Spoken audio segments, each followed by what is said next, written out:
Salut les gars, et bien là je suis en week-end chez mon pote Alex et j'ai entre mes mains un leurre qu'on connaît bien maintenant parce que même si ce genre de prop bait en fait existe depuis des décennies, eh bien il y a quelques années cette forme de propeller d'hélice a été remis au goût du jour par une autre marque avec un leurre qui est très bon et qui n'a en fait qu'un seul défaut, c'est son nom puisqu'il s'appelle le Wobbler. Exactement, et c'est pour ça qu'en fait on est venu avec notre propre proposition et un leurre qui est quand même beaucoup plus simple à nommer puisqu'il s'agit du... Snails. Exactement. Alors là il ne s'agit pas simplement d'un smash tail classique, il s'agit comme vous voyez d'un petit smash tail mais qu'on va appeler le fat smash tail parce qu'il est extrêmement ventru. Et pour obtenir ce bombé au niveau du ventre, on a scanné non pas mon pote Alex, mais une véritable petite truitelle.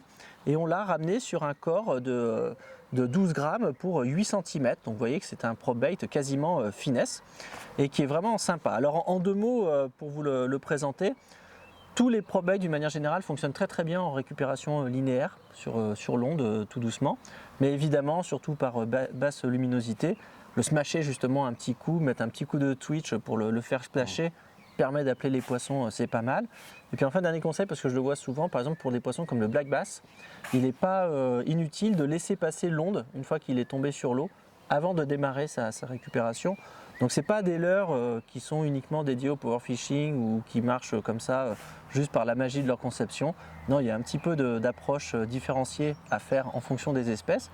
Mais en tout cas, l'avantage de ce petit leurre, c'est que vous voyez avec un gabarit comme ça, on n'est même pas à l'abri d'une attaque de chevenne, je pense. Et en tout cas pour les perches, c'est sûr. Oui. Et puis il a un autre avantage, je trouve, c'est que si en récupération linéaire, il se présente bien droit sur l'eau, dès que vous le tirez un petit peu, vous faites un petit twitching, et bien en fait il va avoir tendance à se positionner sur le côté. Et ça pour une raison simple, c'est pour montrer le coloris au poisson, parce que sinon tous ces coloris se ressemblent, ce sont tous des ventres blancs. Et donc là ça permet aussi de montrer la proie au poisson qu'il y a en dessous et déclencher quelques attaques. Maintenant vous savez comme moi, c'est des leurres extrêmement ludiques, et puis même si souvent les brochets ratent leurs attaques, quel plaisir de les voir se jeter là-dessus.